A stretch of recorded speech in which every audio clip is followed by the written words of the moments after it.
السلام علیکم بیرسٹر صاحب۔ جی وعلیکم السلام۔ بیرسٹر تیمور صاحب یہ بتائیے گا کہ جنرل فیض اس وقت کورٹ مارشل ان کا جاری ہے اور اب خان صاحب کو بھی ملٹری کورٹ میں لے جانے کی باتیں ہو رہی ہیں۔ یہ تو باتیں ہیں جی، مفروضے ہیں، اور ہم امید کرتے ہیں کہ ایسی کوئی بات نہیں ہوگی۔ ملٹری کیسز کا یعنی کہ سویلین کے ملٹری ٹرائل کا جو کیس ہے وہ اس وقت سپریم کورٹ میں ہے۔ گرمیوں کی چھٹیوں میں اس کے اوپر آخری ہیئرنگ ہوئی تھی اور اب چھٹیوں کے بعد دوبارہ ہوگی۔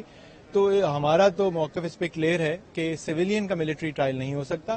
آپ کے جو آرمی ایکٹ اور دوسرے قوانین کے تحت ملٹری آفیشلز اور دوسرے جو اس کے زمرے میں آتے ہیں ان کا ملٹری ٹرائل ہو سکتا ہے۔ خان صاحب سے ملاقات ہوئی؟ جی جی، کیا کہتے ہیں؟ نہیں، خان صاحب تو بالکل، جہاں تک آپ پچھلے سوال کی بات کر رہے ہیں وہ کہہ رہے ہیں کہ فوج کا اندرونی معاملہ ہے، فوج اس پہ جو کرتی ہے کرے۔ جو سویلین کے ملٹری ٹرائل کی بات ہے اس پہ فیض کو سپورٹ نہیں کرتے ہو؟ نہیں، سپورٹ کرنے کی کوئی بات نہیں، ہمیں پتہ نہیں ہے کہ کیا بات ہو رہی ہے، کیا ٹرائل ہے، یہ مفروضے ہیں۔ تو ان کو آرمی چیف بنانا چاہتے ہیں۔ دیکھیں، یہ بھی اگین مفروضے ہیں کہ کس کو کون بنانا چاہتا تھا۔ ان کی خواہش تھی۔ خواہش تو انسان کی کئی ہو سکتی ہیں، بالکل جس کے ساتھ آپ ورکنگ ریلیشن شپ ہو، آپ کے ساتھ کام کریں، جس کو آپ کو پتا ہو تو نیچرلی اس کے اوپر آپ کو شاید بھروسہ اس وقت زیادہ ہوتا ہے۔ اگر آپ کسی کو نہیں جانتے تو نہیں جانتے، لیکن اس وقت پوزیشن ہماری بڑی کلیئر ہے۔ لیکن ملٹری ٹرائل جو ہے وہ سویلینز کا نہیں ہونا چاہیے، اور ہم امید کرتے ہیں کہ جیل میں پتا چلا کہ کوئی سختیاں دوبارہ شروع ہو گئی ہیں، وہ کیا ہے؟ جو سختیوں کی بات ہے جی وہ سامنے سارے سوشل میڈیا پہ، اور جو آپ کے میڈیا کے ریپرزینٹیٹیو وہاں اڈیالہ میں موجود ہوتے ہیں ان کے سامنے باتیں ہوئی ہیں کہ سختی یہی ہے کہ ان کو پہلے بھی اس طرح ہر وقت ان کے سر پہ لوگ رہتے تھے۔ لائٹ جو لوڈ شیڈنگ جو ہے وہ مزید ہوتی جا رہی ہے۔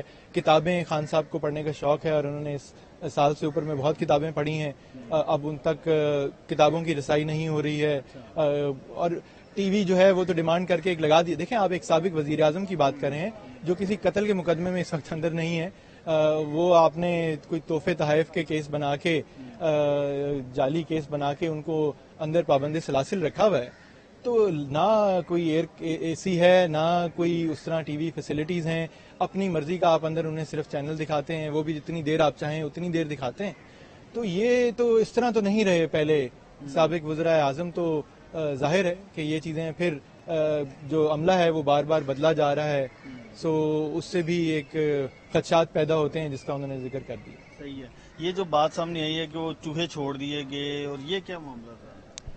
انفارچونیٹ بات ہے، وہ جو ہمارے دوست وہاں پہ اس دن موجود تھے جب یہ بات ہوئی، انہوں نے کہا کہ ایک تو یہ ہوا کہ جیل سیل کے قریب گٹر شاید کھلا ہوا ہے، اس کے علاوہ حالات جو بھی موسم کے ہیں اور جو خستہ حالات ویسے سیل کے ہوں گے کہ وہاں سے چوہے گر رہے ہیں، اور یہ نہیں ہونا چاہیے۔ یہ تو بیسک ہیومن ڈگنیٹی اور ہیومن رائٹس کی بات ہے، کوئی بھی ہو ہمارے جیل کے نظام کو بہتر ہونا چاہیے، کوئی بھی پریزنر ہو آپ کو اس کا خیال رکھنا چاہیے اور بالکل ملنا چاہیے۔ تو یہ بتائیے گا کہ جب خان صاحب یہ بات کر رہے تھے تو کیا ان سے انہوں نے یہ کہا کہ کسی نے کوئی رابطہ کیا، کوئی مذاکرات، کوئی ڈیل، کوئی چیز اس طرح؟ میرے سامنے یہ بات نہیں ہوئی، لیکن جو بات سننے میں آئی ہے انہوں نے کوئی ایسی بات نہیں کی، کوئی ڈیٹیلز ہمیں تو نہیں پتا کہ کچھ ہوئی ہے کہ نہیں، لیکن 8 ستمبر کے جلسے کے حوالے سے کیا؟ 8 ستمبر کے جلسے کے حوالے سے تو سب اپنا اپنا بیان دے چکے ہیں جی۔ خان صاحب میڈیا سے وہاں انٹریکٹ کر چکے، میں اس میں کیا مزید ایڈ کروں۔ علی امین خان صاحب بھی بات کر چکے ہیں کہ وہ کس طرح پہنچے، تو میرے خیال میں آپ ان کو جوڑ کے دیکھ لیں کہ چیزیں کیا بنتی ہیں اور آپ کو جواب مل جائیں گے۔ صحیح ہے۔ یہ بتائیے گا کہ جو اب کانسٹیٹیوشنل امینڈمنٹس ہونے جا رہی ہیں، جو حکومت بات کر رہی ہے، اس پر آپ کا کیا؟ کانسٹیٹیوشنل امینڈمنٹس جو ہیں، آئینی ترامیم، یہ حکومت تو کر نہیں سکتی۔ کیوں؟ ان کے فارم 47 کے باوجود ان کے پاس 2/3 اکثریت موجود نہیں ہے۔ اگر یہ اس چیز پہ رلائے کر رہے ہیں کہ جو انہوں نے سپریم کورٹ کی مخصوص نشستوں کی ججمنٹ کو امپلیمنٹ نہ کر کے، یہ اگر ان میں سے آزاد اراکین جن کو یہ سمجھتے ہیں آزاد ہیں ان کو استعمال کر لیں گے تو یہ قانونی آئینی طور پہ غلط ہوگا، سپریم کورٹ کے فیصلے کی نفی ہوگی اور عوامی مینڈیٹ کی بھی نفی ہوگی، اور وہ ان اراکین کا ووٹ بھی کاؤنٹ نہیں ہوگا جس طرح کے پہلے کیسز کے اندر فیصلے موجود ہیں، تو یہ نہیں کر سکتے۔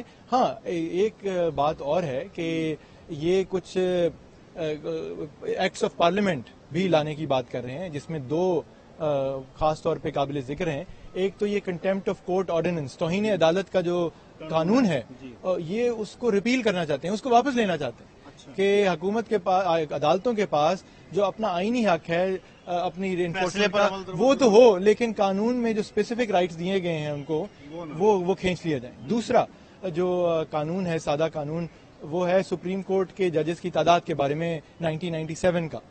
اس میں بھی یہ 23 ججز کی تعداد کرنا چاہتے ہیں. اس کے پیچھے کیا؟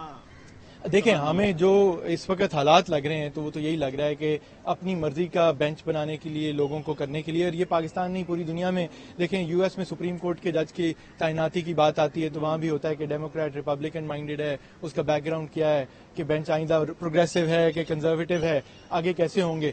تو لگ یہ رہا ہے کہ یہاں پہ بھی اتنی تعداد میں ججز بڑھا کے یہ شاید کچھ composition of the court change کرنا چاہتے ہیں، جو کہ بڑی غلط بات ہے. پاکستان میں عدلیہ آزاد ہونی چاہیے، کچھ حد تک آزاد ہے. منصور سے کیا خوف ہے؟